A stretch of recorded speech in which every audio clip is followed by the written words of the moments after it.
Good morning, Matt Waldman. I'm sitting here looking over my leagues, and it appears I've been bounced from every one of my playoffs. I don't know whether to be happy that I don't have to set any more lineups or ashamed that I'm not going to make a single final this year. I think it's the first. My condolences to you. I only have one, and I wrestled with. I have the top seed team, but I've been bounced every year in this league as one of the top seeded teams every year.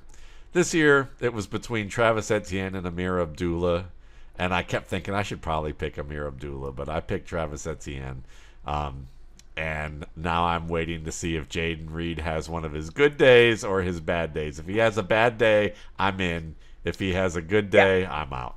I should say I have a New Orleans Saints defensive tackle that could change the outcome with a huge game tonight, like a Derrick Henry level game, but I think that's not going to happen. So Yeah, I hear you. Well, good I'll let luck to everybody else who is have their outcomes decided tonight. That's for sure. And also, Merry Christmas to everyone out there, and Happy Hanukkah, and Happy Holidays, and all whatever you celebrate. It's the week, and we get it. There's a lot of games going on, and all that fun stuff. I hope you get to take a minute to do your festivities, whatever they might be. Exactly. I'm going to take 10 minutes and do mine for sure. Enjoy your family, or enjoy your friends, or enjoy the Or people your that you cats, consider family, or your cats. Yeah, exactly. or that Or the dog you have and his dog companion. Yeah, there's his companion. See, there you go. This is Zuko. Yes, as his family's in Mexico right now.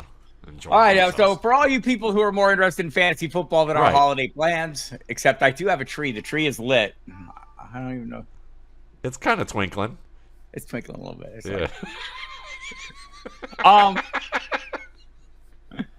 there is some football stuff, but also Matt Waldman would like to delve into the world of content creation here on the Feel It or Fuck It podcast because that's what we do, and maybe we can be of some help to some people. So, Matt, getting into fantasy sports as a content provider, is it easier than ever? And see, I was going to ask you these questions, really, as you being the guy with this, but that's okay. I'll give my takes too. But I just figured if you're here this long, if you're here this long and haven't left because of your fantasy league, some of you are interested in fantasy content. So we figured this late, why not? So I would say, is it easier than ever? I would say it's probably harder than ever. So fuck that. Mainly because I think that there are so many outlets, but there's a lot of healthy competition now for it, and it's become more popular than ever. So the barrier to entry is a little bit higher than what it was when we started. That's for sure. The battle for attention is more difficult. I say a lot of times that I feel like I'm fortunate I got grandfathered in. I'm not chasing the same things that current content creators are, which is attention, right? I already have it. So I feel like that's like an unfair advantage. So it's hard for me to, and like I sit out here and I watch everyone out there grinding away and putting their stuff out and doing their takes. I would say one of the things that, like, that quest for attention can sometimes go overboard, right? Like, people will be attracted to good content, but I do understand there's such a vast sea of content out there that standing out and separating is the thing that can make the difference for you. So I try not to judge anybody out there for whatever they are doing to get some engagement on their various platforms. And I realize it's a hard slog, but I'll just say this. I think the thing that I've always kept in mind the whole time is, think about your audience, know who your audience is, know that your audience thinks they know every bit as much as you do, and they're probably right. You're not fooling anybody with anything. Be honest and legitimate. Talk to people like you like to be talked to, and preach to the choir a little bit. That's basically what we do. We're talking to a bunch of like-minded people. So keep all that in mind as you're communicating with your audience, and try to decide who you think your audience is. Is it other content creators, or is it people out there playing the game? I think that's really great advice. And I would, when I think about it as you're talking about, as you're giving your answer and thinking about this topic, I would maybe even argue that back when you started and maybe even when I started, it was a little harder maybe in certain respects that Sure. it wasn't a popular thing. Sure. So you coming up with ideas for it, there was a lot more ideas to come up with. but the people who were in it were very diehard into it. Correct. So the bar to the barrier to entry, the bar had to be a little higher sometimes with certain things. And then when the church leagues started to become a thing, and the because first it was like basement leagues, the mom's basement leagues, the corporate leagues, and then the church. And once it hit church league, you knew it was like a big casual group. I think the advantage that I had early was I knew that there was a dearth of information, right? Right. There were not a lot of people out there doing this. The hurdle was, we didn't have the platforms to go out there and garner the engagement, right? We had to kind of create the platforms at the same time we were creating the content. Yeah. And I think that was the difference. But also, grandfathered us, or at least me in my case, like, I know Joe Bryant says this all the time. He couldn't get a job writing at his own website right now. Because I mean, and I think to a degree, I don't know that I would be able to compete in this world of data scientists and people out there doing these next level interpretations, grinding on film, the things that you do as well. Those kind of things are, that's never been my lane. My lane is trying to, compile information and present it in a way that's useful to people who play the game, because not everyone can sit there and do this 20 hours a day. That's right? True, but also I would argue that the perspective that you've gained from doing this for over the years and how to use the information and apply it, it might have been a harder barrier to entry to get the attention if you started now, but the perspective that you have and what you've gained with it and your ability to kind of discern and use the judgment you do and share that with readers, I think that would have shined through. And with Joe, I mean, come on, value-based drafting. Right. I mean, like that changed the game. I mean, I was reading that in your magazine, and Emil's magazine, the work that you guys did there before I even started, and going, that's the kind of stuff that I want to do. So you have a question here. You don't need to be a good writer anymore to deliver fantasy content. I suppose that's true. I suppose there are many different ways to create content and deliver content, and I think the audience is changing in the way they consume content. And so I kind of feel that, but also fuck it. The ability to communicate your ideas in written form is vital to your success in pretty much anything. I think it's super important. It is something you should work on. If you don't feel like you're good at it, it's something you should work on and try to get better at. Yeah, I'd say fuck that. You have to be a good writer to deliver fantasy content, unless you are so good on video and you're not writing anything scripted on your video, because most people I know who do video do some writing to kind of some of the best people.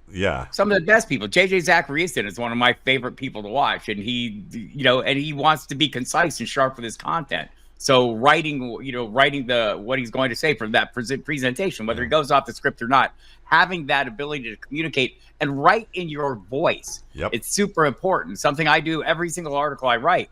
I read it like a speech before I hit the publish button, right? Because I want it to be me. I want it to sound like I'm talking to you, just like I'm presenting here. I would argue with you that the best way to get better as a writer is to start doing video and writing your scripts. Correct. That would be a great way to do it. And watching them back. Yep. Your own horror. Your horror. Sorry, go ahead. Well, a lot of it is to your horror. Like all this stuff. If you're out there creating content and you're hitting that submit button and you're horrified every time you do it, welcome to the club. Yep. 30 plus years into this, every time I submit an article, I'm 100% sure that's the one that exposes me as the fraud that I almost totally am, right? Like, that's just how you feel when you're out there presenting your work to a vast body of people who are fairly knowledgeable about a topic, right? I mean, it's not like you're out there, you can fleece anybody. Everybody knows when you're trying to fool them, right? So that is, for me, it keeps me in line. Make sure I do all the right things.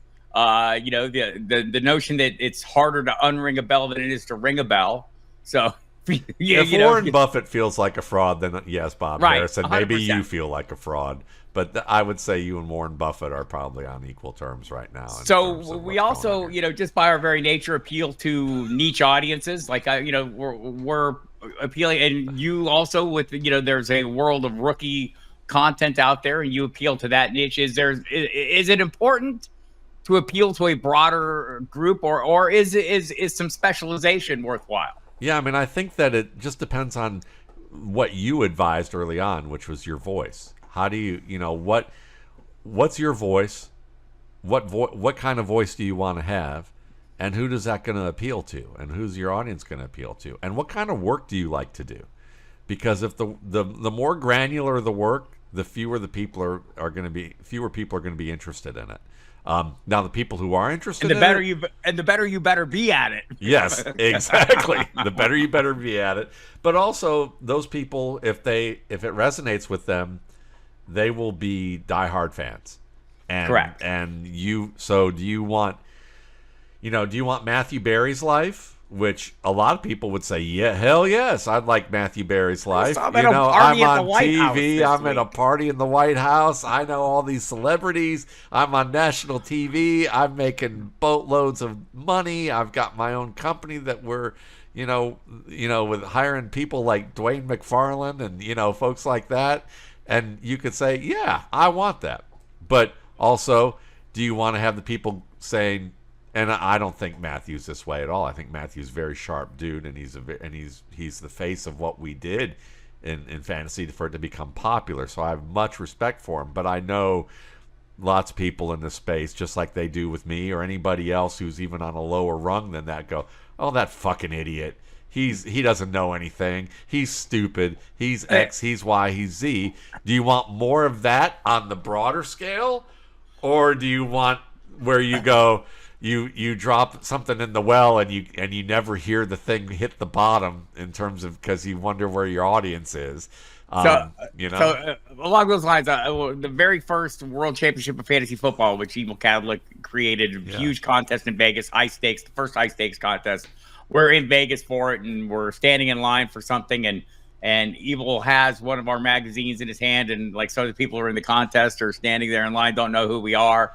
And, they're going, oh, what are you going to do with that magazine? Well, I'm going to print off my T-sheet so I can have it when I draft. Those guys don't know a fucking thing. That's your audience, though. I mean, those are the people you're trying to win over. People who are naturally skeptical of what you're doing and are going to question every single aspect of it. It hones you. It builds you stronger. That was me. That was me and my buddies at work when we were reading your magazine. Right. Well, we were reading certain things and go, oh, those guys are idiots. We could do a magazine. We could do that. That hubris gets you started, and then you start to do it. You go, oh, I have much more respect for what's going on here. And then when Bob Harris calls you up to do something, you're like, oh my God, this is awesome. I can't believe I'm going to get to do this. And then all the same dudes who was like, oh, we should start a magazine. They're like, oh, look, and now they realize too. So, it comes full circle. So we're, like I'm 30 plus years into this, the creation of content, and I've had people ask me, what are the things that are coming that we're not thinking of yet? And I'm not sure. Is creating something new in the fantasy space harder than ever? I think are we just running out of things? I think it is. I think as there's new technology, there's new ways to create things. So we're waiting for the technology to change for us to be able to create that. Hello, AI. Yeah, well.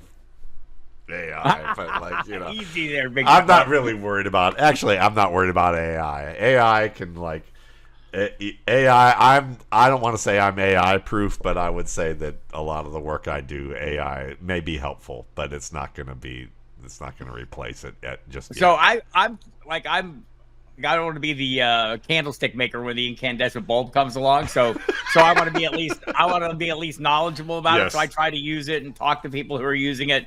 I'm going to spend more time this coming off season delving into it. But again, I think it's important. Like when I read something that AI wrote, I know AI wrote it. Yeah. Right. Or I love AI scouting reports right now. That is helping me out a great deal right now. But when I ask AI to improve something I wrote, it doesn't necessarily improve something I wrote. It changes it, but it's not necessarily for the better. So yeah, but I think it's an important tool. But maybe that this new technology though, just like the audio technology, the video technology, our ability to sit here and do this is has not been around forever, right? No, this would have been an ordeal. yeah, the ease with which we can sit here and have this conversation, preserve it, and present it to a mass audience is like totally unbelievable. Said the guy from 1993 who started doing this and was like cobbling together websites in his text editor. Dude, in 2007, I remember, I think it was 2007. It might not have even been, it was 2000. No, it was 2006. Summer of 2006. Just started the RSP.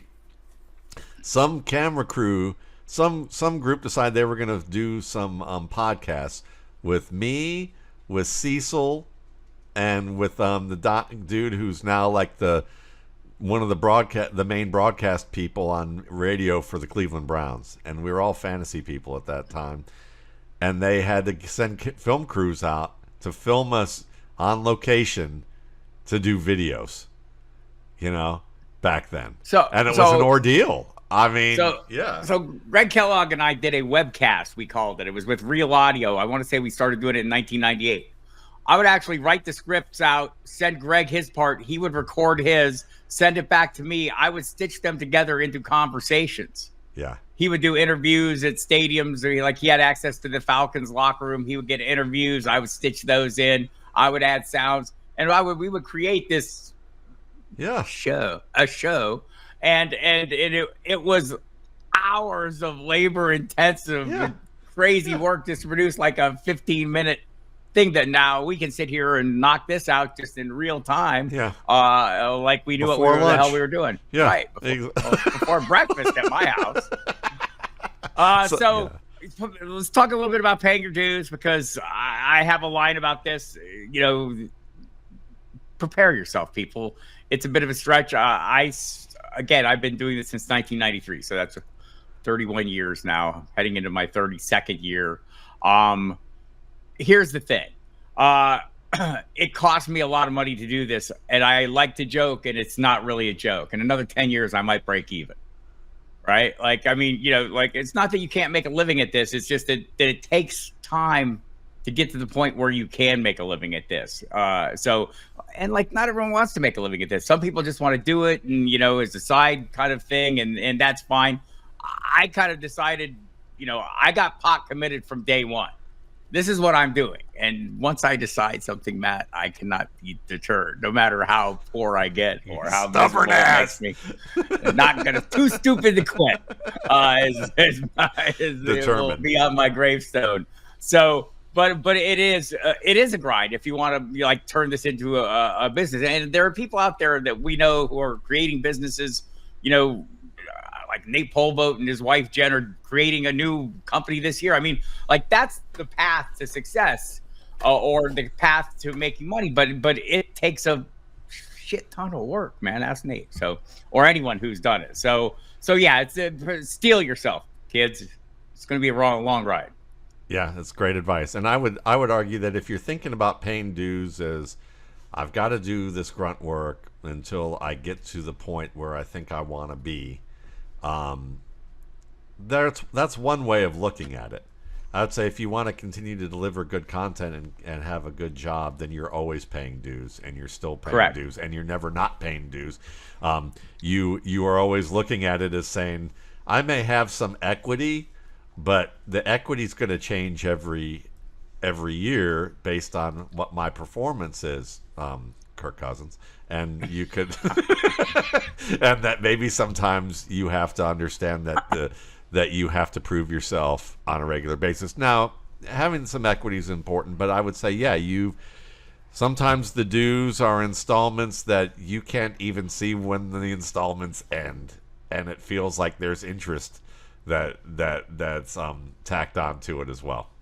My schedule suggests the dues are paid on an ongoing basis.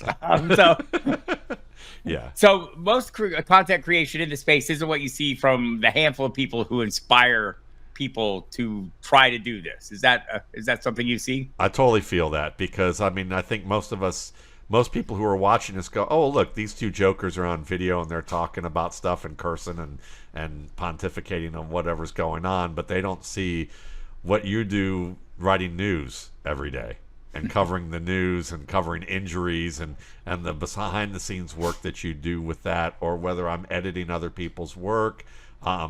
and the kind of things that go on in the background that people look at and say, oh, well, I want to write, you get into and go, for me, it was like, oh, I want to write like Bill Simmons. I want to do what Bill Simmons does. That's what I want to do for a living. And then you spend years writing things that you really don't want to write, but it's your way to get, to be helpful to the businesses that are employing you to do their work. And you work your way through that. And you may still be doing that over the course of time. Anyhow, so content creation is very different than just the thing that you might cherry pick and say, I want to do what they do, and that's all that's happening. Most people don't have the one or two things where they're like, well, I get on TV on Monday, Wednesday, and Friday at this time. It's over, and I just, don't do shit after that. It's not like that. It's being steeped in the subject matter is the most important aspect of all this, right? Like it's not something you spend an hour a day doing. It's something that goes on all the time. So I don't look like Steve Zissou right now because I'm just like lazy. I'll just put it that way. You don't know though what like I'll be sitting here and I'll get a DM or a call from a radio station in Edmonton, Canada saying, hey, can you jump on the air? Or in Buffalo, can you jump on the air? Well, I better know something about the Buffalo Bills that they don't know, or that isn't going to make me look stupid or whatever on a moment's notice. You have to just, you have to be on top of things and current in the content at all times. And so I guess the thing I would, two things I would say is prepare to grind. But if all this works out for you, if you love the game, you love football, you love the fantasy aspect of it, like for me, work is play. And if you want to get to that point, it's a worthwhile endeavor. Yeah, I would agree. I mean, obviously we're in it because we're invested in it. And all right, fuck all that. Yeah, let's talk football. Let's get you guys done? You guys happy with that? Was that enough? Okay. I don't think that was enough. Expectations. I know you had them for Michael Penix because I read them last week in your gut check article, and I thought you had a really good grasp of. It was a fairly good prediction of the future, right? Anybody expecting like more than like the standard rookie fare up and down performance is probably not taking the right approach here, correct? Yeah, exactly. Because I think that with Michael Penix, you have to understand, I mean, it's his rookie year and it's his first game, and these defenses are in end-of-season form, which some people might say that means they don't give a fuck. But maybe the other answer is that they're playing pretty quick now, and they understand what their scheme's about and things like that, and they can switch up and do some things that he's still like kind of slow to, he's going to have to acclimate a bit. But from what I did see, everything seemed to make sense from what I saw, except two things. Like there was more love to Darnell Mooney, and they connected better than I expected. I thought the timing routes might be a little bit more difficult, but they did a good job on those, and that Kyle Pitts would be more involved. And Kyle Pitts could have been more involved if he didn't drop a ball. See, the clown shows helping me out in the back here. They gave the little clown show buzzer to Kyle Pitts. But I would say, it's overall he made a lot of good reads. I saw he handled the blitz well. He handled certain looks with blitz and drops very well. A lot of good third down work. But if you looked at the box score stats, you would probably say, or maybe a little bit below the surface, you'd say there's not much of a difference between what Penix did and what Kirk Cousins did. But if you look at the film, what you see is that Penix was a little bit better taking chances downfield and drawing some pass interference calls where he put the ball where the defense had to follow the defender, follow the receiver, and also making some of the downfield throws on plays where velocity would be needed to get that ball there. And as we saw with Kirk Cousins, his velocity this year was by far the lowest of any quarterback in the NFL this year. So this is something that is going to help stretch the field, and I think we already saw that happen this year. Also, in a related note, Kyle Pitts, what the fuck? That's for another show. Like, I was watching Brock Bowers later. I said, that's what Kyle Pitts was going to be. I thought so too. Apparently not. Jaylen Warren. Big game, good game yesterday. 12 carries, out carried Najee Harris 12-9, outproduced him 48 to 42 yards, caught 5 passes for 44 yards off of his targets. Is he what Clyde Edwards-Helaire was supposed to be? Yes, he's quicker, faster, and more importantly, he actually has contact balance, something that Clyde Edwards-Helaire really didn't have. Did he ever have contact? Did he play enough to show? No, I'm just being smart. Look, I remember a debut against the Texans where people were about to enshrine him into the Fantasy Football Hall of Fame. No, the enshrinement happened before he ever hit the field when he rose up to running back 6 or number 6 overall in ADP heading into that season, his rookie season. Oh, so kind of like a Marvin Harrison Jr. type of scenario. That was my first lesson in let's not draft the most expensive rookie. yeah. That hasn't. I think the last time that really worked out well was Edgerrin James, and even then they had Ricky Williams to draft ahead of Edgerrin James, and that didn't work out either, right? Because people picked Ricky. I went to his rookie game, by the way, against Carolina in the Superdome. That was a disappointment because he sprained his ankle and missed most of the game. But yeah, Jaylen Warren, I think he's going to have a nice free agent contract and have an opportunity to be that committee back and maybe even a lead back on a good passing down team. I think one of our football guys, staffers, mentioned him. I don't remember who it was, forgive me, on our roundtable last week, mentioned that Jaylen Warren would be a great fit in Kansas City as that Clyde Edwards-Helaire back, and that's what got me thinking about the comparison, because I thought, yeah, he's actually what Clyde Edwards-Helaire was supposed to be as a between-the-tackles runner. So, yeah, I'm a fan of what I'm seeing there. All right, and like Najee Harris, we'll see where his next contract comes from. The fact that they did not extend, what's the word I'm looking for? The option. What did they do? Exercise. They didn't exercise the option.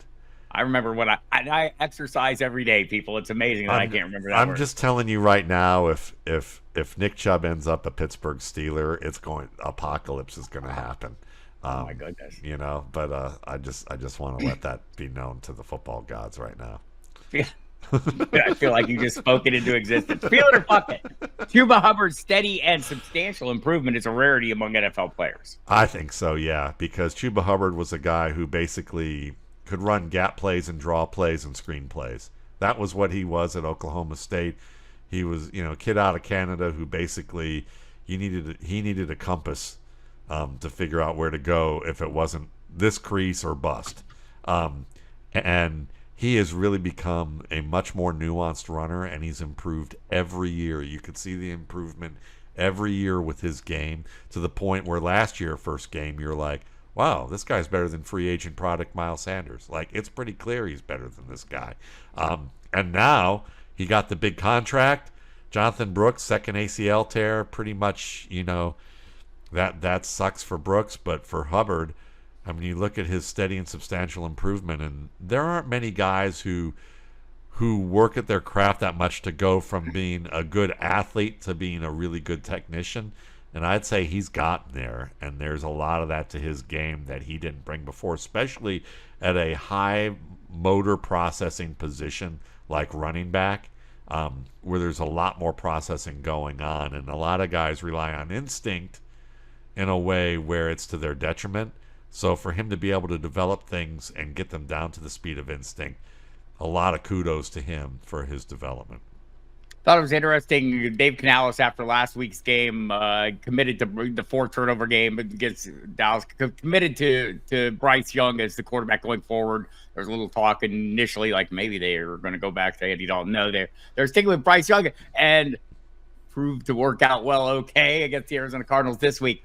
I think we're starting to see signs of why he was the number 1 pick overall. Is he going to be one of the smartest pre-snap quarterbacks in the NFL within 2 years? Yeah, you should go. Anybody who wants to understand why, go back and watch the Kansas City Chiefs game where he's facing Steve Spagnuolo's defense, which is one of the trickiest defenses in the NFL, and he was so ahead of the game against Spagnuolo, outsmarted Spagnuolo at almost every turn.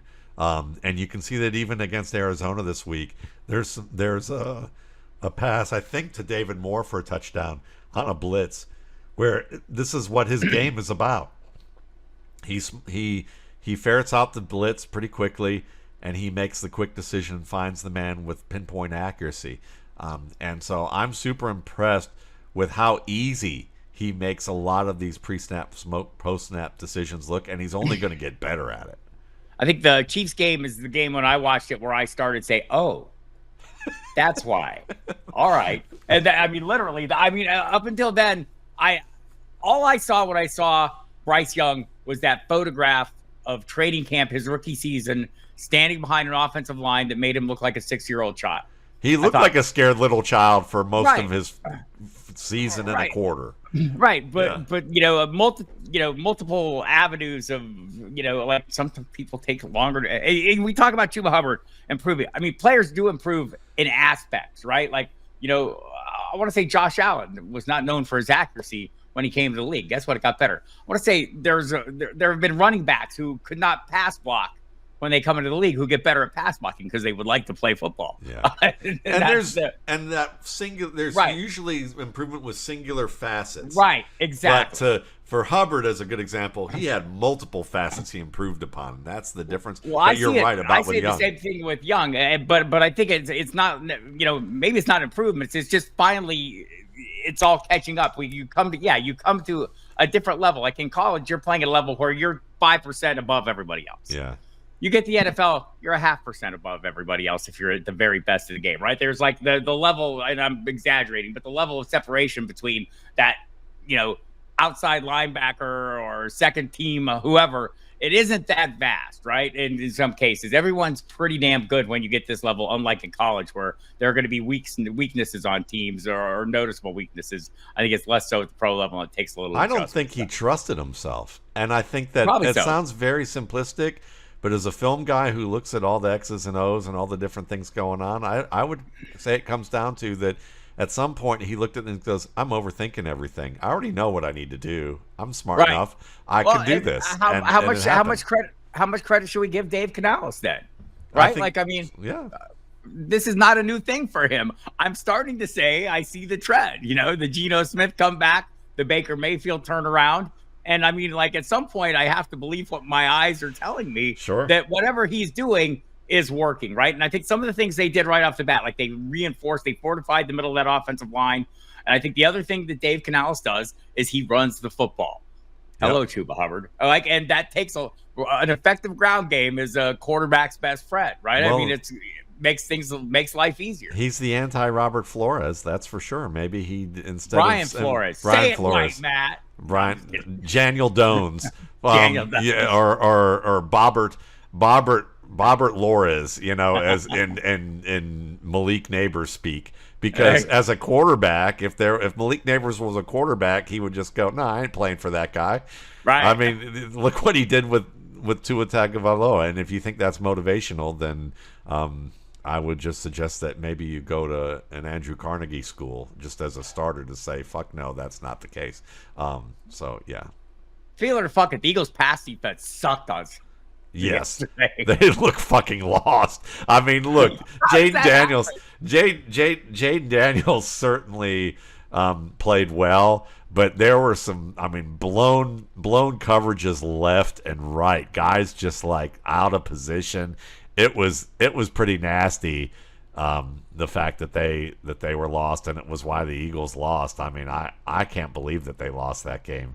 But looking at the secondary, it was pretty turned rough. the ball over 5 times, right? They had no business. 13 points they allowed on turnovers, and winning that game against that defense was fucking amazing. Yeah. So credit to Jaden Daniels, and also credit to whatever bills somebody slipped that Eagles defensive secondary, because Jesus, that was awful. Saquon Barkley must average 134 yards a game on the ground to break the all-time single-season rushing record of 2,105 yards set by one Eric Dickerson. Can he do it? Yes, I'm believing now. Now that he actually got 60 on the Pittsburgh defense, and he made up for that somewhat with what he did against the Commanders yesterday, and also that he's talking about it on TV. The Vengeance Tour is definitely that was our joke all year last year and this year that it was the Vengeance Tour. I think he's bought into this.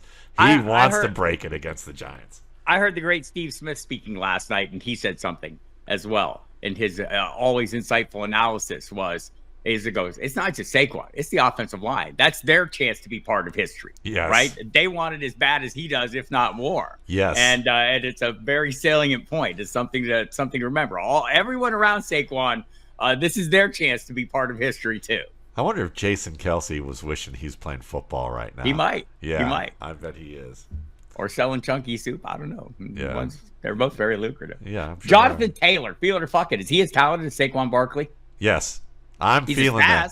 He's as fast. He's as talented. He just doesn't have as good of a line. But when you give him a crease, I would say he's actually a better. I would say he started off as a better processor of information than Barkley. And I would say that's still probably true. It's just that his line play hasn't been as great. He's not as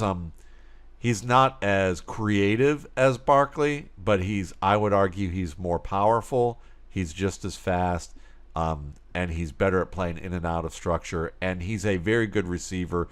It's close. It's close enough that if you want to argue on the merits of what's more important for a running back, you could put Taylor up there with Barkley or slightly above. If you want to say Barkley's better at certain things that might give him an edge, if you really value downfield receiving for a running back, which happens only once every several games, then yeah, you could probably put Barkley ahead of it. And of course, if you're just going to put box score stats and give the simplistic argument, fuck you, Matthew Berry, Matthew Waldman, you're an idiot, then yeah, Saquon Barkley's the easier guy to say he's better.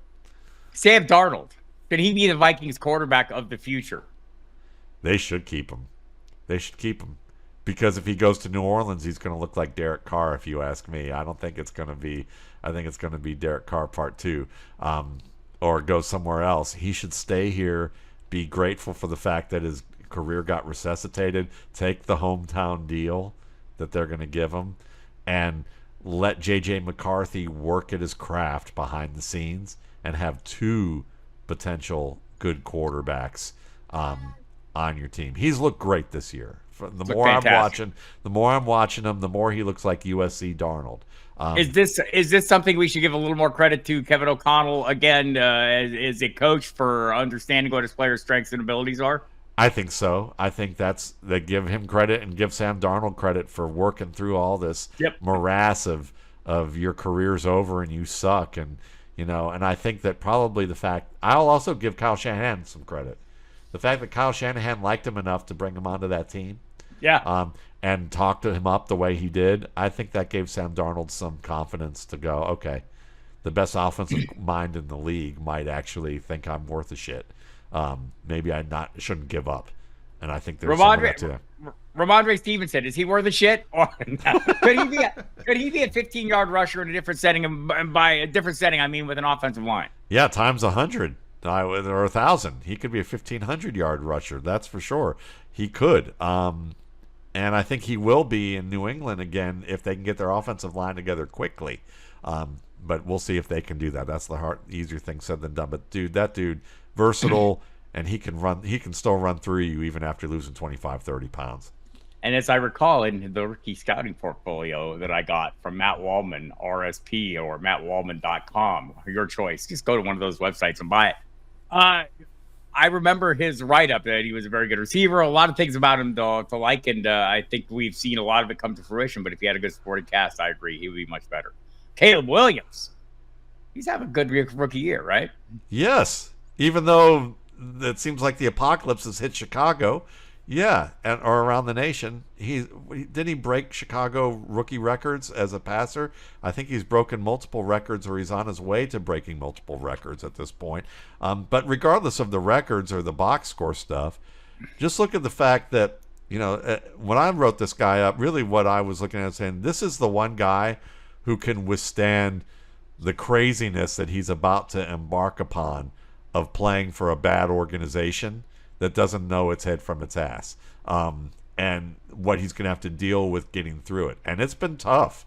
It's been tough for him. But if you look at the past 4 or 5 games, he's playing at a high level for fantasy people. That's for sure. Coinciding with the firing of Shane Waldron and the promotion of Thomas Brown to the play caller, he's been fantastic. From my hometown of Tucker, Georgia. He's had a single game where he didn't deliver huge numbers, and even at that one against San Francisco, he was still a starting quarterback. For most of this time, he's been well inside, and his receiving assets, DJ Moore and Keenan Allen, have dominated. And by dominated, I mean been top 15 since that change. This week, Keenan Allen was wide receiver 2 overall. Yeah. So a lot to like there about the future, and it's he became the first rookie in franchise history to pass for 3,000 yards. And his 45-yard touchdown to Keenan Allen was the longest of his career. Yesterday. So. And this was, the gut check about a month ago when Thomas Brown took over. This was kind of what I was saying, is this guy's probably going to average between 18 to 20 points a game, and it's going to put you close to the top 5 in terms of quarterback production. And other than the 49ers game, he's done that. My buddy over at Roto World, Kyle Dvorak, does his 32 stats thing every week. It's always very entertaining and interesting, and some really cool stats. One of them last week was that 2 wide receivers have averaged 50 yards a game as rookies, wide receivers, and gone on to great things or been, overcome all that. And they were Larry Fitzgerald and Plaxico Burress. And then he noted that Marvin Harrison is averaging 49 yards, or was averaging 49 yards a game. Meaning, is there hope for the future, Matt Waldman, for Marvin Harrison, or is he just really having a solid rookie season, and our disappointment is based on overwrought expectations? I think it's a combination of both. Overwrought expectations, but also the fact that he's playing with Kyler Murray, and an offense that's trying to use him in a way that he wasn't built to be used. The best way that he should be used is on in-breaking routes and slants and posts and routes where you throw the ball over his head, as opposed to throwing it back to him where he's got to turn around and try and jump up and win the ball. He's not that type of player, and as soon as you get it out of your head that he is that type of player, the better your expectations will be as a wide receiver 2, wide receiver 3 type of player, until he can acquire those skill sets. And I'm not sure he's going to. And I think that because it's a hard thing to acquire, and it's going to cause him to have to rework his game, rework his tracking of the football, rework his technique in a split second in terms of how to attack it, and that's a difficult thing to do. Can he do it with dedicated work? Absolutely, he's talented enough. It's just whether or not he has the self-awareness, the people around him, and the scenario and the desire to do it. So he will be a quality receiver, but I think that if he stays the way he is right now, and just in terms of where he's good and where he's not, and where he's good gets better, but where he's not doesn't get much better, then where he was drafted this year might be the peak value for his career. Well, that's comforting news. Merry Christmas! I feel like have you seen the Grinch chasing Santa on IG? I got to send this to you if you haven't. There's a whole scene of a guy as dressed as the Grinch chasing Santa, and they're doing stunts chasing each other. Santa's trying to deliver stuff. I kind of feel like you're Santa and I'm the Grinch in that moment right now. Dear viewer, or listener, don't be the Grinch. Go to mattwaldman.com, buy the rookie scouting portfolio. Is the early bird special over? It's over, so all you guys can now buy it for the full $21.95. Yes! You can pay on Stripe, or you can pay at PayPal. Stripe allows you to pay right on the site. You don't have to leave the site. Just enter in your credit card number, and then you're all set to go. PayPal, as usual, and really do appreciate it. It does keep the wheels running, because my dog is dog tired right now. He needs a little bit of a break. He's watched, probably about 30 receiving prospects in the past couple of weeks, and he does not want to look at wide receivers anymore. All right. Well, everybody have a great Christmas. We'll be back next week to figure out how everybody's done and take another look and feel and fuck things until we're done feeling and fucking. And thank you, Bob, for putting up with me. Merry Christmas. Love you. The easiest thing I do. Love you. Bye. Bye.